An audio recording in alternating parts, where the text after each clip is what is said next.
Hello viewers, आज से हम लोग स्टार्ट करेंगे कॉन्स्टिट्यूशन में फंडामेंटल राइट्स के पोर्शन को।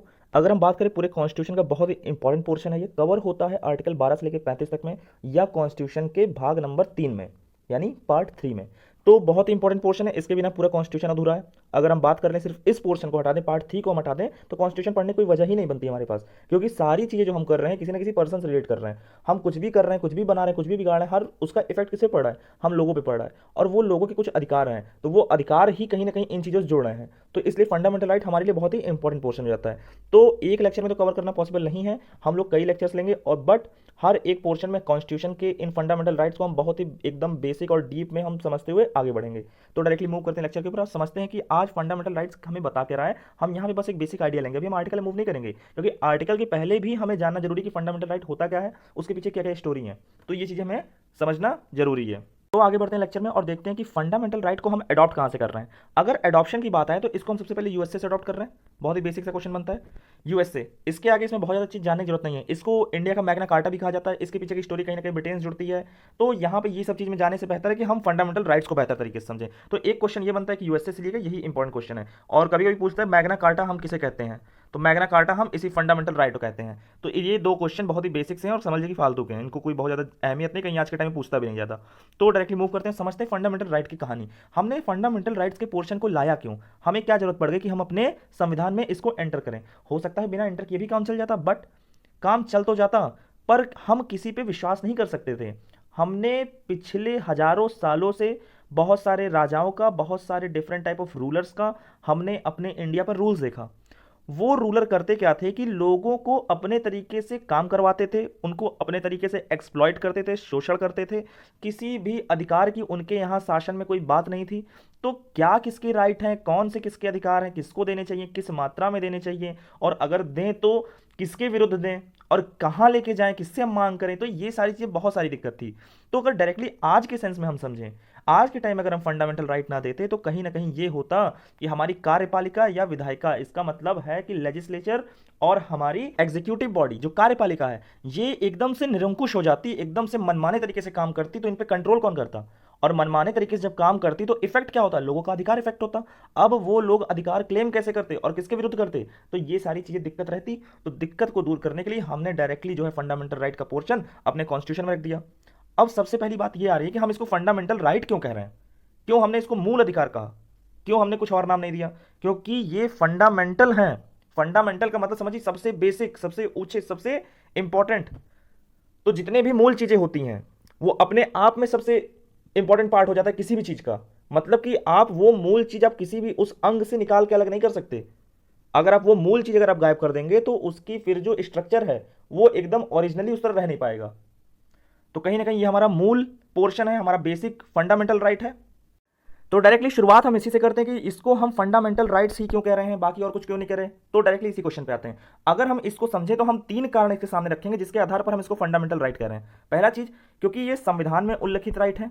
संविधान इनको जो है गारंटी कर रहा है, कौन कर रहा है? कॉन्स्टिट्यूशन। हमारा कॉन्स्टिट्यूशन बता रहा है कि ये आपके फंडामेंटल राइट्स हैं। अगर कोई अधिकार जिनकी गारंटी संविधान दे रहा है तो वो संविधान क्या है? संविधान, क्योंकि सबसे हमारा सबसे ऊंचा लॉ है, सबसे ऊंची लॉ बुक है, और सबसे ऊंची लॉ बुक होने के कारण ये इसको हम फंडामेंटल लॉ भी कह सकते हैं। इंडिया का फंडामेंटल लॉ कहने के आधार पर इसमें दिए गए जो भी अधिकार होंगे वो इसीलिए फंडामेंटल राइट्स कहलाएंगे। तो इस ग्राउंड पे हम इसको फंडामेंटल राइट्स कह रहे हैं क्योंकि ये कॉन्स्टिट्यूशन में दिया। पहला आधार तो ये हो गया। दूसरा क्या आधार हो सकता है? दूसरा ये आधार है कि कोई भी पर्सन का कंप्लीट डेवलपमेंट इन आधारों के बिना तो कंप्लीट है ही नहीं, इन अधिकारों के बिना तो कंप्लीट हो ही नहीं सकता। ये जो आज के टाइम में 6 बचे हुए हैं टोटल, जो पहले 7 होते थे, आज के टाइम में हमने 6 रखे हैं। तो अगर आप इन 6 को अगर छीन लोगे तो कोई पर्सन सही मायने में जीवन व्यापन अपना कर ही नहीं पाएगा, उसका हम कंप्लीट डेवलपमेंट कर ही नहीं पाएंगे। तो कंप्लीट डेवलपमेंट हो सकता है बहुत सारे अधिकार हों, बट कंप्लीट डेवलपमेंट के लिए बेसिक नेसेसिटी इनकी है। ये 6 तो आप छीन मत लेना, देना हो जितने देते रहो फ्री में, उससे कोई दिक्कत नहीं, मगर इनको मत टच करना। तो दूसरा पॉइंट हमें क्या समझे? कंप्लीट डेवलपमेंट के लिए जरूरी है। अब आते हैं तीसरे पॉइंट पे। तीसरा पॉइंट कह रहा है कि हम इनको फंडामेंटल राइट इसलिए कह रहे हैं क्योंकि हमारे यहाँ की जो सबसे ऊंची लॉ बनाने की जो बॉडी है, जिसे हम लोग पार्लियामेंट कहते हैं, यानी हिंदी में संसद कहते हैं, वो भी इनके विरुद्ध जाके कोई भी लॉ पास नहीं कर सकती। मतलब आपको रहना पड़ेगा इनके तहत, इनके अगेंस्ट जाके मत करिए, कोई ऐसा लॉ मत पास कर दे कि किसी का मूल अधिकार छीन लें या फंडामेंटल राइट छीन लें। अब ये बात कह कौन रहा है फंडामेंटल राइट में? आर्टिकल 13 कह रहा है। आर्टिकल 13 डिफाइन करता है किसको? लॉ को, विधि को। अब विधि यही चीज कह रहा है कि कोई भी लॉ ऐसा मत पास कर देना जो फंडामेंटल राइट के विरुद्ध बना हो। अगर ऐसा कोई लॉ होगा तो उसको हम जीरो यानी शून्य मान लेंगे। तो ये 3 कारण थे जिनके आधार पर हम जान पाए कि इन्हें हम फंडामेंटल कह क्यों रहे हैं। तो ये हो गई इतनी बात। अब बढ़ते हैं इसके आगे। आगे की चीज अब समझते हैं कि फंडामेंटल राइट और क्या क्या बता रहा है हमें। अब आते हैं जरा फंडामेंटल राइट की हम डेफिनेशन देख लें। इसको हम मीनिंग अगर इसकी समझने तो क्या कहेंगे? Fundamental rights are those rights which are essential for complete development of human being. क्या बोल रहा है? कंप्लीट डेवलपमेंट, यही मेन और इंपॉर्टेंट पार्ट है। बहुत ही छोटी डेफिनेशन है, बहुत इसमें घुमावदार चीजें हैं नहीं, क्योंकि अपने आप में सफिशियंट है, ये पूरी मीनिंग बता रहा है। कंप्लीट डेवलपमेंट किसी भी ह्यूमन बीइंग का करने के लिए जो अधिकार जरूरी हैं वही फंडामेंटल राइट है। मतलब क्या? इनके बिना तो किसी पर्सन का कंप्लीट डेवलपमेंट हो ही नहीं पाएगा। अगर आपने ये राइट छीन लिए, आपने कहा राइट टू लाइफ हम दोबारा छीन लेंगे, तुमने कहा कि हम आर्टिकल 14 जो है, आर्टिकल 14 जो 18 तक वाले अधिकार है वो हम छीन लेंगे, तो अगर तुमने छीना तो उस पर्सन का कंप्लीट डेवलपमेंट होने की कोई पॉसिबिलिटी ही नहीं है। तुम भले कोई अदर अधिकार छीन लो, कोई दिक्कत नहीं। जो 6 ठो ये अधिकार बताए गए हैं, इनके अलावा कोई भी जो तुम्हें अदर लॉ कोई बता रहा हो उसको छीन लो, कोई आपत्ति नहीं, पर इन 6 को टच मत करना, क्योंकि ये एकदम इसेंशियल है किसी पर्सन के कंप्लीट डेवलपमेंट के लिए। नहीं दोगे वो पर्सन एक अच्छी लाइफ जी ही नहीं पाएगा कि वो पर्सन कहला सके। आर्टिकल 21 कहता है राइट टू लाइफ, और राइट टू लाइफ का मतलब क्या है? एक डिग्निफाइड लाइफ, मतलब एक गरिमापूर्ण जीवन। तो गरिमापूर्ण जीवन देने के लिए अलग अलग तरीके से उसमें डिफाइन किया जा रहा है, बहुत सारी चीजें ऐड की जा रही हैं कैसे गरिमापूर्ण होगा। तो वो सब पूर्ति तुम तभी कर पाओगे जब तुम फंडामेंटल राइट को दोगे। तुम छीनने का तो सोचना ही मत, ठीक है? तो ये बात रहेगी। अब जरा हम समझे कंप्लीट डेवलपमेंट है क्या।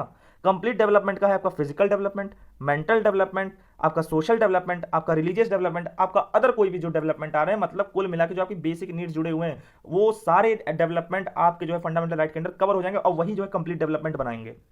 तो ये तो बात हमने समझ ली कि इंट्रोडक्शन में इसे हम क्या कह रहे हैं, फंडामेंटल राइट क्या कह रहा है। तो ये तो हो गया फंडामेंटल। इससे आगे बढ़ते हैं। अब तो बढ़ते हैं इसके आगे और समझते हैं जस्टिस पीएन भगवती जी को इस पॉइंट पे और एम नागराज केस में कही गई बात को, और बाद में इन दोनों बातों को कंक्लूड करते हुए समझते हैं चीजों को और आगे। पीएन भगवती जी कह रहे हैं कि फंडामेंटल राइट जो रिप्रेजेंट करता है हमारी बेसिक वैल्यूज, जो कि लोग एंजॉय कर रहे हैं आज से नहीं, सिंस वैदिक पीरियड से। वैदिक पीरियड से जब वैदिक काल चला तब से एंजॉय करते चले आ रहे हैं। हमारे मूल्य, हमारी मान्यताएं जो एंजॉय कर रहे हैं उनको रिप्रेजेंट, उनका प्रतिनिधित्व हमेशा से हमारा फंडामेंटल राइट करता रहा है। आज की कोई उपज नहीं है फंडामेंटल राइट। पहली बात तो ये बोल दी। उसके बाद मूव करिए एम नागराज केस पे। एम नागराज कह रहा है कि fundamental right are not gift from the state to its citizen. तुम कोई गिफ्ट नहीं दे रहे हो हमें।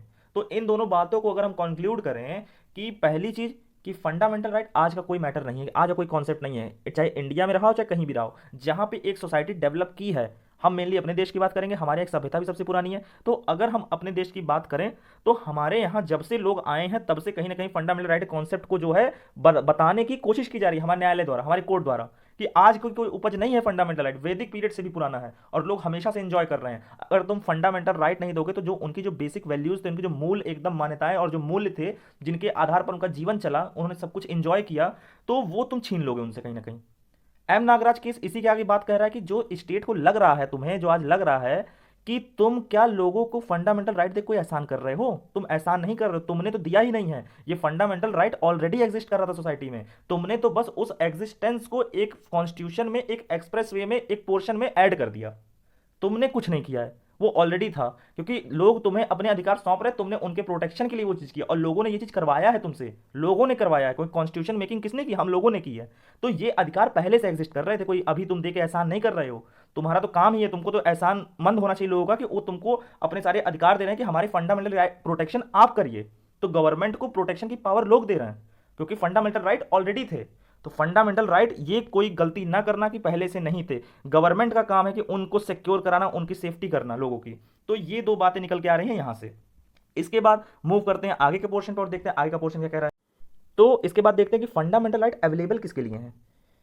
यहां पे हम बात करें दो लोगों की कैटेगरी बना के, एक इंडियंस की और एक नॉन इंडियंस की, मतलब जो फॉरेनर्स हैं डायरेक्टली इनको कहा जाए तो फॉरेनर में भी टेक्निकलिटी में हम लोग नहीं जाएंगे, हम लोग एनिमी और फ्रेंडली नेशन की हम लोग बात नहीं करेंगे, हम लोग जनरली अपने एक जनरल वे में फॉरेनर्स की बात करेंगे जिनसे हमारे रिश्ते सही हैं, ठीक ठाक हैं, उन्हीं की हम बात करते हुए चलेंगे। हम अगर हम बात करें इंडियंस के सेंस में, तो इंडियंस के पास तो सारे हैं, कोई फंडामेंटल राइट ऐसा नहीं हो जो इंडियंस को ना मिल रहा हो। तो बट यहाँ पे मैंने जो लिखा है कि ओनली इंडियंस, मतलब कि ये जितने दिया हुआ पोर्शन है 15, 16, 19, 29 और 30 आर्टिकल, यहाँ जो फंडामेंटल राइट मिल रहे हैं ये सिर्फ इंडियंस के लिए हैं। यहाँ तो फॉरेनर घुसेगा ही नहीं, ये फॉरेनर्स को नहीं दिए जाएंगे। बट जो एक कैटेगरी बच रही है जहाँ पे इंडियन और एलियन मतलब फॉरेनर दोनों के लिए प्रोवाइडेड है, एलियन का मतलब फॉरेनर होता है, या कंफ्यूज मत होइएगा, ये फॉरेनर को ही हम लोग एलियन कहते हैं। तो जो आर्टिकल 14 है वो इंडियन और फॉरेनर दोनों के लिए है। आर्टिकल 20, 21, 21A, 22, 23 एंड 24, 25 से लेकर 28 तक का पोर्शन, ये सारे आर्टिकल इधर वाले पूरे इंडियंस को भी मिले हैं, और अगर कोई बाहर से इंडिया में आता तो उसको भी प्रोटेक्शन मिलेगा इन आर्टिकल्स का। यहाँ पे जो फॉरेनर आया तो वो 15, 16, 19, 29 और 30 आर्टिकल में जो फंडामेंटल राइट को चैलेंज नहीं कर पाएगा। तो ये बेसिक अंतर है अवेलेबिलिटी का इससे। तो देखते हैं इसके आगे। अभी हमने पीछे समझा कि कौन कौन से अधिकार हम किसको किसको दे रहे हैं। हमने फॉरेनर्स को भी देख लिया, हमने इंडियंस को भी देख लिया, हमने सारे फंडामेंटल राइट सभी को हमने देख लिया कौन कौन किसको मिल रहा है। बट अगर हमारा फंडामेंटल राइट अगर छीनेगा, वायलेट होगा, तो हम जाएंगे कोर्ट, और कोर्ट हम डायरेक्टली जा सकते हैं सुप्रीम कोर्ट आर्टिकल 32 में, या हम जा सकते हैं हाई कोर्ट 226 में। तो हमारे पास सारे अधिकार हैं। बट हम जाएं किसके विरुद्ध? कोई पार्टी भी तो होनी चाहिए, दो लोग के बीच मैटर होता है, ए और बी। तो ये एक पार्टी कौन होगी? ये बी वाली पार्टी हम किसे बना दें? तो बी वाली पार्टी डायरेक्टली अगर हम बात करें फंडामेंटल राइट हमें किसके विरुद्ध मिले, तो सारे के सारे हमें राज्यों के विरुद्ध मिले, स्टेट के अगेंस्ट मिले।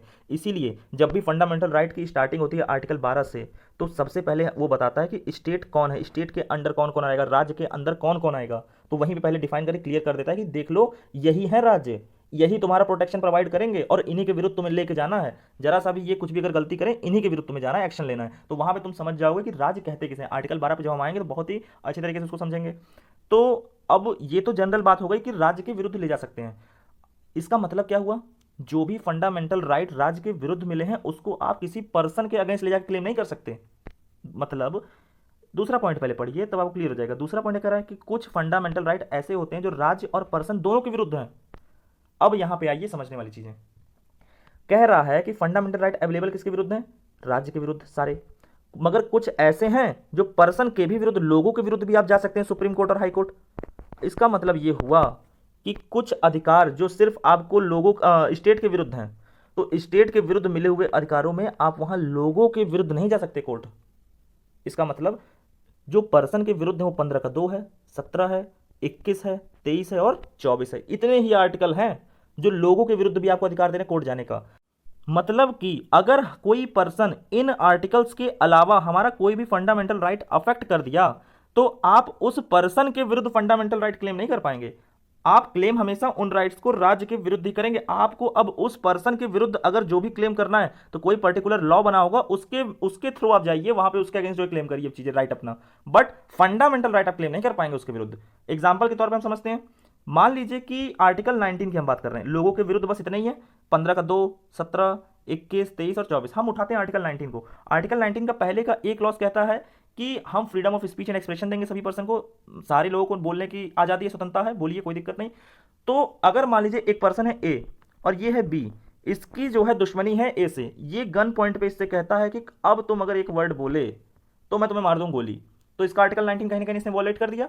बहुत ही छोटा मोटा एग्जांपल है बट समझने के लिए काफी है कि इसने इसको बोलने से रोका, तो आर्टिकल 19 तो वायलेट कर दिया।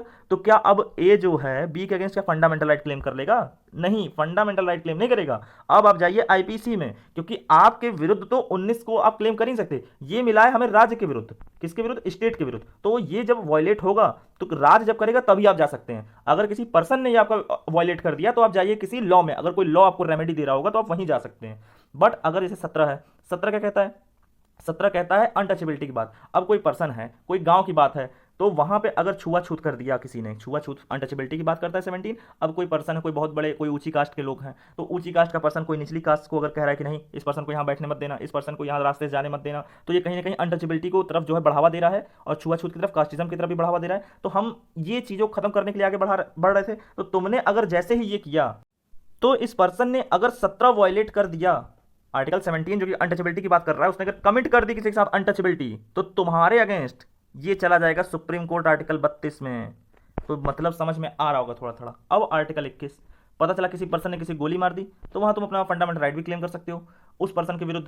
किसी ने तुमको जो है कह दिया कि तुम जो पर्सन हो नीची जाति के हो, तो फला कुएं से जो है पानी मत भरना, यहां से ऊंची कास्ट वाले लोग भरते हैं, तो ये चीज अगर तुमने कह दिया तो तुमने उस पर्सन का जो है फंडामेंटल राइट वायलेट कर दिया 15 का 2 वाला, और जैसे ही 15 का 2 इफेक्ट होगा वैसे ही तुम किसी लोकल पर्सन को भी, किसी इंडिविजुअल बॉडी को भी तुम जो है फंडामेंटल राइट के दायरे में ला दोगे और उसके अगेंस्ट तुम्हें फंडामेंटल राइट क्लेम कर सकते हो डायरेक्टली सुप्रीम कोर्ट जाके।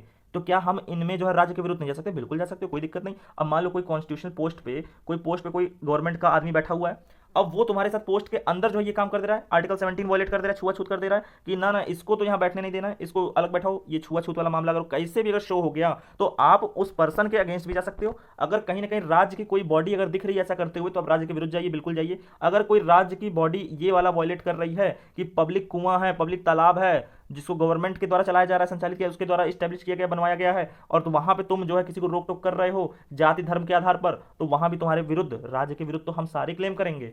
पर ये स्पेशल हैं इसलिए क्योंकि हम इनके ग्राउंड पे हम किसी पर्सन के अगेंस्ट भी सुप्रीम कोर्ट और हाई कोर्ट जा सकते हैं, पर इनके अलावा अदर किसी में हम किसी पर्सन के विरुद्ध नहीं जाएंगे। तो ये थोड़ा सा अंतर रहता है। तो होप सो आपको ये कॉन्सेप्ट समझ में आया होगा कि किसके अगेंस्ट हमें मिल रहा है फंडामेंटल राइट क्लेम करने का अधिकार। तो मूव करते हैं इसके आगे और आगे की चीज़ देखते हैं।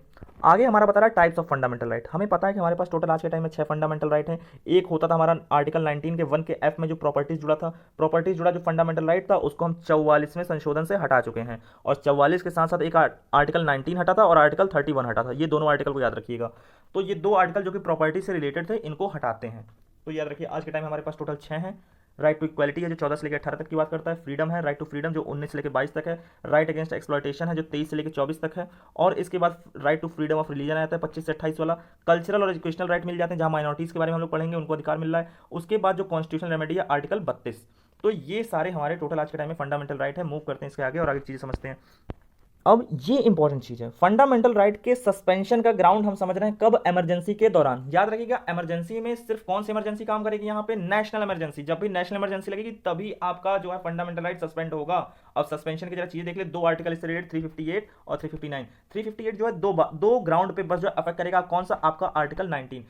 358 डायरेक्टली बस यही बात कह रहा है कि जो नेशनल इमरजेंसी उसके टोटल 3 आधार होते हैं। एक या तो वॉर, एक या तो एक्सटर्नल एग्रेशन, एक होता है आर्म्ड रेबेलियन जो अंदर लगती है देश के, तो वो अंदर का ग्राउंड होता है। बट जो 2 वॉर और एक्सटर्नल एग्रेशन जो है ये दोनों जो है एक्सटर्नल इमरजेंसी कहलाते हैं क्योंकि ये बाहर के ग्राउंड पे लगती है। और तीसरा जो था वो था आर्म्ड रेबेलियन, ये होता है इंडिया के अंदर की व्यवस्थाओं को देखे कोई अगर गुट ऐसा होगा जिसने हथियार खड़े कर दिए और ऐसी स्थिति बना दी कि हमारी सॉवरेंटी, यूनिटी और इंटीग्रिटी या कॉन्स्टिट्यूशन के इंपोजिशन को लेके या हमारी जो डेमोक्रेटिक फॉर्म ऑफ गवर्नमेंट है उसके विरुद्ध कुछ ऐसा होता दिख रहा है कि हमें इमरजेंसी लगाने की जरूरत पड़ रही है, तो इन सभी ग्राउंड पे हम इमरजेंसी लगा सकते हैं।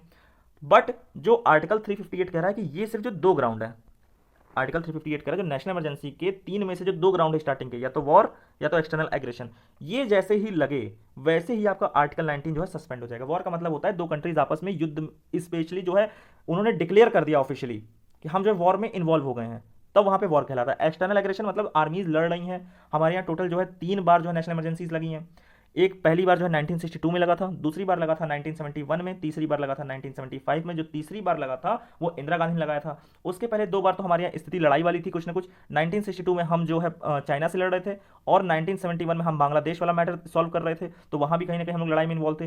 तो आज तक अगर हम बात करें कि वॉर के ग्राउंड पे कौन सी लगी हमारी इमरजेंसी, तो कोई नहीं लगी। हमारे यहाँ सिर्फ लगी है एक्सटर्नल एग्रेशन पे। 62 वाली भी एक्सटर्नल एग्रेशन था और जो 71 वाला था वो भी एक्सटर्नल एग्रेशन था, दोनों ही एक्सटर्नल एग्रेशन पे लगी थी। तो ये चीजें थी हमारी नेशनल इमरजेंसी से जुड़ी बातें।